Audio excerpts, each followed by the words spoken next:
ನಮಸ್ಕಾರ ವೀಕ್ಷಕರೇ. ಪಾಕಿಸ್ತಾನ ಅಥವಾ ಉಗ್ರ ಶಕ್ತಿಗಳ ವಿರುದ್ಧ ಭಾರತ ಎಷ್ಟೇ ದೊಡ್ಡ ಆಪರೇಷನ್, ದಾಳಿ ಇತ್ಯಾದಿಗಳನ್ನ ನಡೆಸಿದಾಗ್ಲೂ ಸಾಕ್ಷಿ ಕೇಳೋ ಅಭ್ಯಾಸ ಕಾಂಗ್ರೆಸ್ಗಿತ್ತು. ಆಪರೇಷನ್ ಸಿಂಧೂರ್ ವಿಚಾರದಲ್ಲಿ ಸಾಕ್ಷಿ ಕೇಳಿದ್ರೆ ಜನರೇ ಕ್ಯಾಕರಿಸಿ ಉಗಿಯುವಷ್ಟರ ಮಟ್ಟದಲ್ಲಿ ಸಾಲು ಸಾಲು ಸಾಕ್ಷಿಗಳು ಈಗಾಗಲೇ ಸಿಕ್ಕಿವೆ. ಖುದ್ದು ಪಾಕಿಸ್ತಾನವೇ ಒಪ್ಪಿಕೊಂಡ ಬಳಿಕ ಈಗ ಉಗ್ರರ ಕಡೆಯಿಂದಲೂ ಕೂಡ ಕ್ಲಾರಿಫಿಕೇಶನ್ ಸಿಗ್ತಾ ಇದೆ. ಭಾರತೀಯ ಸೇನೆಯ ಪರಾಕ್ರಮಕ್ಕೆ ಉಗ್ರರ ಪರಿಸ್ಥಿತಿ ಏನಾಗಿತ್ತು ಅನ್ನೋದನ್ನ ಉಗ್ರನೊಬ್ಬ ಸಮಾವೇಶದಲ್ಲಿ ಹೇಳ್ಕೊಂಡಿದ್ದಾನೆ. ಆ ವಿಡಿಯೋ ಎಲ್ಲಾ ಕಡೆಗಳಲ್ಲಿ ವೈರಲ್ ಆಗ್ತಾ ಇದೆ.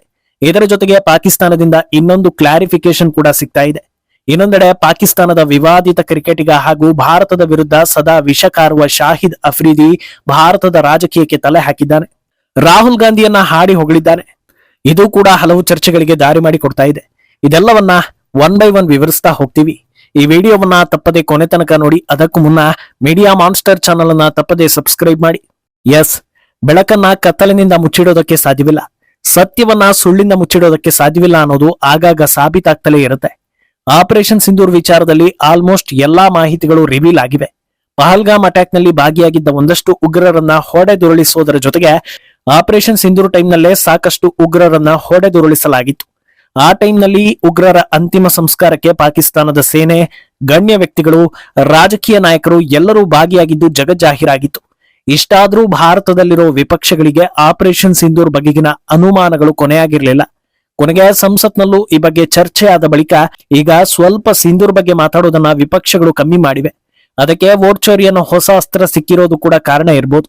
ಆದ್ರೆ ಆಪರೇಷನ್ ಸಿಂಧೂರ್ನಿಂದ ಯಾರಿಗೆ ಗಾಯ ಆಗಿತ್ತೋ ಅವರು ತಮ್ಮ ನೋವನ್ನ ಹೇಳ್ಕೊಂಡಿರೋದ್ರಿಂದ ಮತ್ತೊಮ್ಮೆ ಸತ್ಯಗಳು ಅನಾವರಣ ಆಗ್ತಾ ಇದೆ.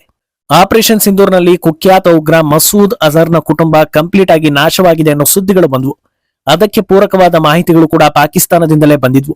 ಅಲ್ಲದೆ ಮೃತ ಉಗ್ರರ ಕುಟುಂಬಕ್ಕೆ ಪಾಕ್ ಸರ್ಕಾರ ಕೊಟ್ಟ ಪರಿಹಾರ ನಿಧಿಯಲ್ಲಿ ಮಸೂದ್ ಅಜರ್ ಕುಟುಂಬಕ್ಕೆ 14 ಕೋಟಿ ಸಿಕ್ಕಿರೋ ಬಗ್ಗೆ ಕೂಡ ಅಧಿಕೃತ ಮಾಹಿತಿಗಳು ಬಂದಿದ್ವು. ಆದ್ರೆ ಈಗ ಮೊದಲ ಬಾರಿಗೆ ಇದನ್ನ ಉಗ್ರ ಸಂಘಟನೆ ಜೈಷ್ ಎ ಮೊಹಮ್ಮದ್ ಒಪ್ಪಿಕೊಂಡಿದೆ. ಜೈಷ್ ಕಮಾಂಡರ್ ಮಸೂದ್ ಇಲಿಯಾಸ್ ಕಾಶ್ಮೀರಿ ಸಮಾವೇಶವೊಂದರಲ್ಲಿ ಇದನ್ನ ಜನರ ಮುಂದೆ ಒಪ್ಪಿಕೊಂಡಿದ್ದಾನೆ. ಪಾಕಿಸ್ತಾನದ ಪಂಜಾಬ್ನ ಬಹಾವಲ್ಪುರ ಮಸೀದಿ ಹತ್ತಿರದಲ್ಲಿ ಮೇ 7ರಂದು ನಡೆದ ಅಟ್ಯಾಕ್ ನಲ್ಲಿ ಮಸೂದ್ ಅಜರ್ ಕುಟುಂಬ ಪೀಸ್ ಆಗೋಯ್ತು. ಇದನ್ನ ದೊಡ್ಡ ತ್ಯಾಗ ಅಂತ ಇಲಿಯಾಸಿ ಹೇಳ್ಕೊಂಡಿದ್ದಾನೆ. ಆತ ಹೇಳ್ಕೊಂಡಿರೋ ಪ್ರಕಾರ ಮಸೀದಿ ಮೇಲೆ ಅಟ್ಯಾಕ್ ನಡೆದಿತ್ತು ಹಾಗೂ ಅಟ್ಯಾಕ್ ನಡೆಯೋ ಟೈಮ್ ನಲ್ಲಿ ಉಗ್ರ ಮಸೂದ್ನ ಕುಟುಂಬಸ್ಥರೆಲ್ಲ ಅಲ್ಲೇ ಇದ್ರು ಅನ್ನೋದು. ಈ ಅಟ್ಯಾಕ್ ನಲ್ಲಿ ಮಸೂದ್ನ ಸಹೋದರಿ, ಅವಳ ಗಂಡ, ಕುಟುಂಬಸ್ಥರು, ಮಕ್ಕಳು ಸೇರಿ ಸುಮಾರು 10 ಉಗ್ರರು ಹಾಗೂ 4 ಜನ ಮಸೂದ್ನ ಆಪ್ತ ಉಗ್ರರು ಮೃತಪಟ್ಟಿರ್ತಾರೆ. ಪಾಕಿಸ್ತಾನದ 12ನೇ ದೊಡ್ಡ ನಗರ ಆಗಿರೋ ಬಹಾವಲ್ಪುರ ಲಾಹೋರ್ ಸಿಟಿಯಿಂದ 400 ಕಿಲೋಮೀಟರ್ ದೂರದಲ್ಲಿದೆ. ಉಗ್ರರು ಎಲ್ಲಿ ಬೀಡು ಬಿಟ್ಟಿದ್ದಾರೆ ಅನ್ನೋ ಖಚಿತ ಮಾಹಿತಿಯನ್ನ ಪಡೆದುಕೊಂಡು ಭಾರತದ ಗಡಿಯ ಒಳಗೆ ಇದ್ದುಕೊಂಡೇ ಇಂಡಿಯನ್ ಆರ್ಮಿ ಈ ಪ್ರಬಲ ದಾಳಿ ನಡೆಸಿರುತ್ತೆ.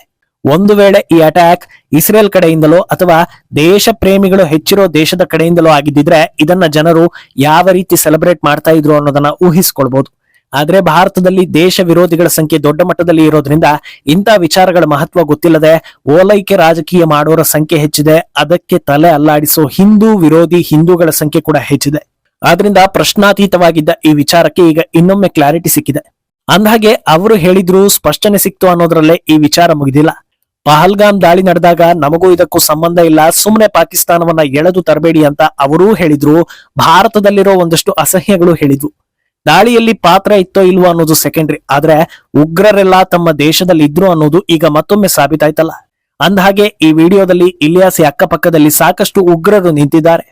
ಮುಂದೆಯೂ ವಿಧ್ವಂಸಕ ಕೃತ್ಯ ನಡೆಸೋ ರೀತಿಯಲ್ಲಿ ಆಕ್ರೋಶದ ನುಡಿಗಳನ್ನ ಆತ ಆಡಿದ್ದಾನೆ.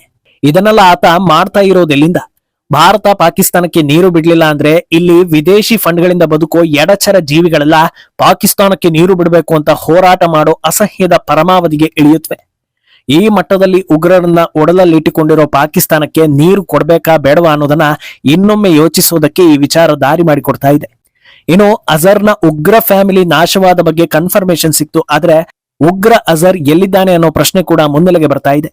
ಮೊದಲನೇದಾಗಿ ಆತನನ್ನ ಪಾಕಿಸ್ತಾನ ಸರ್ಕಾರ ಆದ್ಯತೆ ಮೇರೆಗೆ ಕಾಪಾಡಿಕೊಂಡು ಬರ್ತಾ ಇದೆ ಅನ್ನೋ ಆರೋಪಗಳಿವೆ.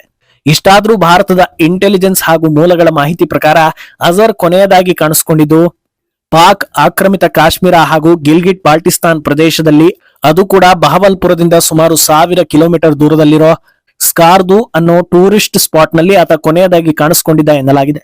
ಆದ್ರೆ ಆತನ ಬಗ್ಗೆ ಮಾಹಿತಿ ಕೊಟ್ಟಿದ್ದ ಪಾಕ್ ಮಾಜಿ ಸಚಿವ ಬಿಲಾವಲ್ ಭುಟ್ಟೋ ಆತ ಆಫ್ಘನ್ ನಲ್ಲಿದ್ದಾನೆ ಅಂತ ಹೇಳಿದ್ದ. ಆದ್ರೆ ಪಾಕಿಸ್ತಾನದವರ ಮಾತನ್ನ ನಂಬೋದಕ್ಕೆ ಸಾಮಾನ್ಯ ಜನರೇನು ಆ ರಾಜಕೀಯ ಪಕ್ಷದವರ? ಆದ್ರಿಂದ ಅಜರ್ ಮೇಲೆ ಭಾರತ ಒಂದು ಕಣ್ಣಿಟ್ಟಿದೆ. ಹೇಳಿ ಕೇಳಿ ಆತನ ಫ್ಯಾಮಿಲಿಯನ್ನ ನಾಶ ಮಾಡಿದ್ರಿಂದ ಇನ್ನೊಂದು ದೊಡ್ಡ ಕೃತ್ಯಕ್ಕೆ ಪ್ಲಾನ್ ಖಂಡಿತ ನಡೆಯುತ್ತೆ.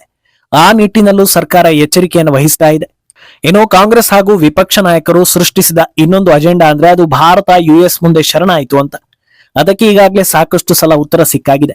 ಈಗ ಖ್ಯಾತ ಮಾಧ್ಯಮ ಅಲ್ ಜಜೀರಾದ ಸಂದರ್ಶನವೊಂದರಲ್ಲಿ ಪಾಕಿಸ್ತಾನದ ವಿದೇಶಾಂಗ ಸಚಿವ ಇಶಾಕ್ ದರ್ ಈ ಬಗ್ಗೆ ಇನ್ನೊಮ್ಮೆ ಕ್ಲಾರಿಟಿ ಕೊಟ್ಟಿದ್ದಾರೆ.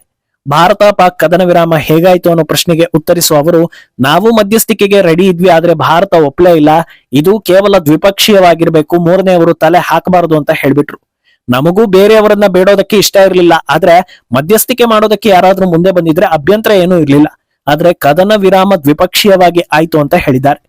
ಇದು ಹುಚ್ಚನಂತೆ ಹೇಳಿದ್ದನ್ನೇ ಹೇಳ್ತಾ ಓಡಾಡೋ ಟ್ರಂಪ್ಗೆ ಕೊಟ್ಟ ಹೊಡೆತ ಮಾತ್ರವಲ್ಲದೆ, ಹುಚ್ಚ ಹೇಳಿದ್ದನ್ನ ನಂಬಿ ಅವನಿಗಿಂತಲೂ ದೊಡ್ಡ ಹುಚ್ಚರಂತೆ ಅದನ್ನೇ ಹೇಳ್ತಾ ಇದ್ದ ಪ್ರತಿಯೊಬ್ಬರಿಗೂ ಕೊಟ್ಟ ಹೊಡೆತದಂತಿದೆ. ಏನೋ ಇತ್ತ ಸದಾ ಒಂದಲ್ಲ ಒಂದು ವಿವಾದಗಳನ್ನ ಸೃಷ್ಟಿ ಮಾಡೋ ಪಾಕಿಸ್ತಾನದ ಮಾಜಿ ಕ್ರಿಕೆಟಿಗ ಹಾಗೂ ಭಾರತ ವಿರೋಧಿ ಶಾಹಿದ್ ಅಫ್ರಿದಿ ಮತ್ತೊಂದು ವಿವಾದಾತ್ಮಕ ಹೇಳಿಕೆ ಕೊಟ್ಟಿದ್ದಾನೆ. ಪ್ರಧಾನಿ ಮೋದಿ ಹಾಗೂ ರಾಹುಲ್ ಗಾಂಧಿ ಬಗ್ಗೆ ಮಾತಾಡ್ತಾ ಹೋಗೋ ಅಫ್ರಿದಿ, ಮೋದಿ ಬಹಳ ಕೆಟ್ಟ ಮನಸ್ಥಿತಿ ಇರೋ ವ್ಯಕ್ತಿ, ಮೋದಿ ಆಲೋಚಿಸೋ ರೀತಿಯೇ ಸರಿಯಿಲ್ಲ, ಆದ್ರೆ ರಾಹುಲ್ ಗಾಂಧಿಯನ್ನ ನೋಡಿ ಎಂತ ಅದ್ಭುತ ವ್ಯಕ್ತಿ, ಎಲ್ಲರನ್ನೂ ಬೆಸೆಯುವ ಕೆಲಸ ಮಾಡ್ತಾರೆ, ಭಾರತ ಪಾಕಿಸ್ತಾನ ಅನ್ನೋ ಭೇದ ಇಲ್ಲದೆ ಪಾಕಿಸ್ತಾನವನ್ನು ಸೇರಿಸಿಕೊಳ್ಳೋ ಮನಸ್ಥಿತಿ ಅವರಿಗಿದೆ, ಆದ್ರಿಂದ ರಾಹುಲ್ ಗಾಂಧಿ ಗ್ರೇಟ್ ಅಂತ ಅಫ್ರಿದಿ ಹೇಳಿದ್ದಾನೆ. ಈ ಹೊಗಳಿಕೆಯನ್ನ ಕೇಳಿ ಖಂಡಿತ ರಾಹುಲ್ ಅಭಿಮಾನಿಗಳಿಗೆ ಖುಷಿ ಆಗಿರುತ್ತೆ, ಆದ್ರೆ ಖಂಡಿತ ಇದು ಭಾರತೀಯರಿಗೆ ಹಾಸ್ಯಾಸ್ಪದ ಹಾಗೂ ಆತಂಕಕಾರಿ ವಿಚಾರ ಆಗುತ್ತೆ. ಯಾಕಂದ್ರೆ ಉಗ್ರ ಪೋಷಿತ ಪಾಕಿಸ್ತಾನವನ್ನ ಕಂಡ್ರೆ ಕಾಂಗ್ರೆಸ್ ನಾಯಕರಿಗೂ ಇಷ್ಟ, ಪಾಕಿಸ್ತಾನಕ್ಕೂ ಕಾಂಗ್ರೆಸ್ ಇಷ್ಟ ಅಂದ್ರೆ ಇವರಿಬ್ಬರ ಸಂಬಂಧ ಹೇಗಿದೆ ಅನ್ನೋ ರೀತಿ ಬಿಂಬಿತವಾಗ್ತಾ ಇದೆ. ಅಂದ್ಹಾಗೆ ಇಲ್ಲಿ ಸೂಕ್ಷ್ಮವಾಗಿ ಗಮನಿಸಲೇಬೇಕಾದ ಸಾಕಷ್ಟು ವಿಚಾರಗಳಿವೆ. ಮೋದಿಯನ್ನ ಪಾಕಿಸ್ತಾನ ಯಾಕೆ ಅಷ್ಟೊಂದು ದ್ವೇಷ ಮಾಡುತ್ತೆ ಅಂದ್ರೆ, ಭಾರತದ ತಂಟೆಗೆ ಬಂದ್ರೆ ಮೋದಿ ಸರ್ಕಾರ ಮುಟ್ಟಿ ನೋಡಿಕೊಳ್ಳೋ ಹಾಗೆ ಹೊಡೆತ ಕೊಡುತ್ತೆ, ಭಾರತದ ಬಗ್ಗೆ ಕನಸಲ್ಲೂ ಬೆಚ್ಚಿ ಬೀಳುವಂತಹ ದಾಳಿ ನಡೆಸುತ್ತೆ. ಅದೇ ಕಾಂಗ್ರೆಸ್ ಸರ್ಕಾರ ಇದ್ದಾಗ ಪಾಕಿಸ್ತಾನ ಎಷ್ಟು ಆರಾಮಾಗಿತ್ತು, ಬೇಕು ಅಂದಾಗ ಭಾರತದಿಂದ ಫಂಡ್ ಸಿಗ್ತಾ ಇತ್ತು, ಬೋರ್ ಆದಾಗ ಭಾರತದ ಒಳಗೆ ಉಗ್ರ ಕೃತ್ಯವನ್ನ ನಡೆಸಬಹುದಿತ್ತು, ಇಂಡಿಯನ್ ಆರ್ಮಿ ಕೈಯಲ್ಲಿ ಒಳ್ಳೆ ಶಸ್ತ್ರಾಸ್ತ್ರ ಇಲ್ಲದೆ ಇದ್ದಿದ್ರಿಂದ ಗಡಿಯಲ್ಲಿ ನಮ್ಮ ಸೈನಿಕರನ್ನ ಕೊಲ್ಲಬಹುದಿತ್ತು, ಭಾರತದ ಒಳಗೆ ಎಲ್ಲಿ ಬೇಕೋ ಅಲ್ಲಿ ಸ್ಲೀಪರ್ ಸೆಲ್ಗಳನ್ನ ಇಟ್ಟು ಮನಸ್ಸಿಗೆ ಬಂದಂತೆ ಜನರನ್ನ ಕೊಲ್ಲಬಹುದಿತ್ತು. ಇಷ್ಟೆಲ್ಲಾ ಮಾಡಿದ್ಮೇಲೂ ಭಾರತದ ಪ್ರಧಾನಿಯೇ ಶಾಂತಿ ಶಾಂತಿ ಅಂತ ಓಡಿ ಬರ್ತಾ ಇದ್ರು. ಇದರಲ್ಲಿ ಪಾಕಿಸ್ತಾನದ ಕೈವಾಡ ಇಲ್ವೇ ಇಲ್ಲ ಅಂತ ಅವರೇ ಹೇಳ್ತಾ ಇದ್ರು. ಅಂತ ಸುವರ್ಣ ಯುಗ ಈಗ ಪಾಕಿಸ್ತಾನದಲ್ಲಿ ಇಲ್ವೇ ಇಲ್ಲ. ಭಾರತದಲ್ಲೇ ಕೂತ್ಕೊಂಡು ಅತ್ಯಾಧುನಿಕ ಶಸ್ತ್ರಾಸ್ತ್ರಗಳನ್ನ ಬಳಸಿ ಪಾಕಿಸ್ತಾನದ ಒಳಗಿದ್ದ ಉಗ್ರಗಣ್ಯ ಫ್ಯಾಮಿಲಿಯನ್ನ ನಾಶ ಮಾಡ್ತಾರೆ ಅಂದ್ರೆ ಮೋದಿ ಎಷ್ಟು ಕೆಟ್ಟವರಲ್ವಾ ಅನ್ನೋದು ಅಫ್ರಿದಿಯ ಅಳಲು. ಇದೆಲ್ಲ ಸರಿಯಾಗ್ಬೇಕು ಅಂದ್ರೆ ಅಫ್ರಿದಿ ಇಷ್ಟಪಡೋ ನಾಯಕ ಭಾರತದಲ್ಲಿ ಪ್ರಧಾನಿ ಆಗ್ಬೇಕು. ಅದು ಆಗ್ಬೇಕು ಅಂದ್ರೆ ಎಲ್ಲಾ ಭಾರತೀಯರ ತಲೆ ಹಾಳಾಗ್ಬೇಕು. ಆದ್ರೆ ಈಗಾಗಲೇ ಒಂದಷ್ಟು ಜನರ ತಲೆ ಹಾಳಾಗಿರೋದ್ರಿಂದ ಅಫ್ರಿದಿ ಕನಸು ನನಸಾಗೋ ದಿನ ಬಂದ್ರೂ ಅಚ್ಚರಿ ಇಲ್ಲ ಅನ್ನೋದು ವಾಸ್ತವ. ಮುಂದೇನಾಗುತ್ತೆ ಅನ್ನೋದನ್ನ ಕಾದು ನೋಡ್ಬೇಕು. ಈ ಬಗ್ಗೆ ನಿಮ್ಮ ಅಭಿಪ್ರಾಯವನ್ನ ತಪ್ಪದೆ ಕಮೆಂಟ್ ಮೂಲಕ ತಿಳಿಸಿ.